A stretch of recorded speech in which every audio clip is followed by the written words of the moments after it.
క్రీస్తునందున్న ప్రియులకు ప్రేమతో వందనాలు తెలియజేస్తున్నాను. జూలై నెల 19వ తేదీ 2026. ఈరోజు దేవుడు మనకు చేస్తున్న వాగ్దానం ఏమిటనగా 113వ కీర్తన 9వ చరణం. ఆయన సంతులేని దానిని ఇల్లాలుగాను కుమారుల సంతోషము గల తల్లిగాను చేయును. యెహోవాను స్తుతించుడి. ఆమెన్. నా ప్రియమైన సహోదరి సహోదరులారా, మనం ఆరాధించే దేవుడు ప్రేమ కనికరములు గల దేవుడు, కృపా సత్య సంపూర్ణుడైన వాడు. దేవునికి మహిమ కలుగునుగాక. ఈ లోకములో ఆయనను దేవునిగా కలిగి ఆయనను మాత్రమే ఆరాధిస్తూ ఆయన మార్గములో నడుస్తున్నటువంటి తన బిడ్డల ఎడల ఆయన దయగలిగిన వాడు, కనికరము గలవాడు, కృప చూపుటకు ఐశ్వర్యవంతుడై ఉన్న దేవుడు. దేవునికి మహిమ కలుగునుగాక. నా ప్రియులారా, ఈ లోకంలో వివాహము ఎంత ముఖ్యమో, వివాహమైన తర్వాత గర్భము దాల్చటము అంతకంటే ముఖ్యం. ఎందుకంటే గొడ్రాలుగా ఉండటం ఎంత బాధకరంగా ఉంటుందో, అలాంటి వారిని సమాజం ఎంతగా నిందిస్తుందో మనకు బాగా తెలుసు. సొంత వారిలో, ఇంటిలో, సమాజంలో ఎక్కడ కూడా కనీసం మనిషిగా కూడా వారిని చూడరు. అవమానకరంగా బాధిస్తూ సూటిపోటి మాటల చేత ఇబ్బందులు పెడుతూ ఉంటారు.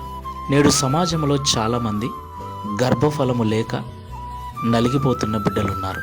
క్రీస్తును నమ్మిన తర్వాత కూడా చాలామంది ఈ పరిస్థితిని అనుభవిస్తూ ఉన్నారు.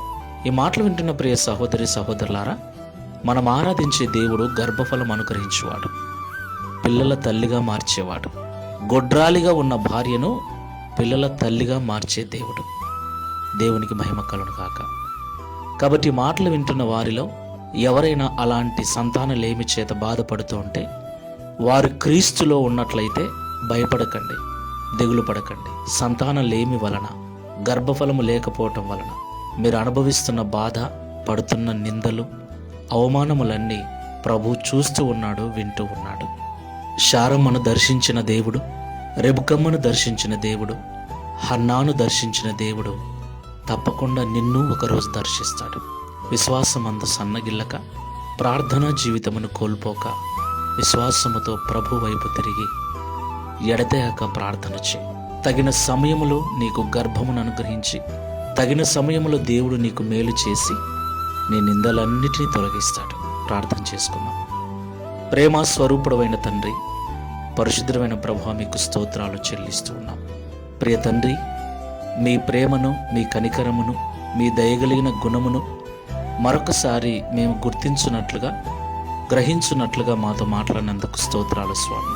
నిజమే తండ్రి, ఈ సమాజంలో వివాహమైన తర్వాత పిల్లలు పుట్టకపోతే లోకమంతా స్త్రీదే తప్పు అంటుంది, స్త్రీలోనే లోపం ఉంది అంటుంది, స్త్రీనే చులకనగా చూస్తుంది.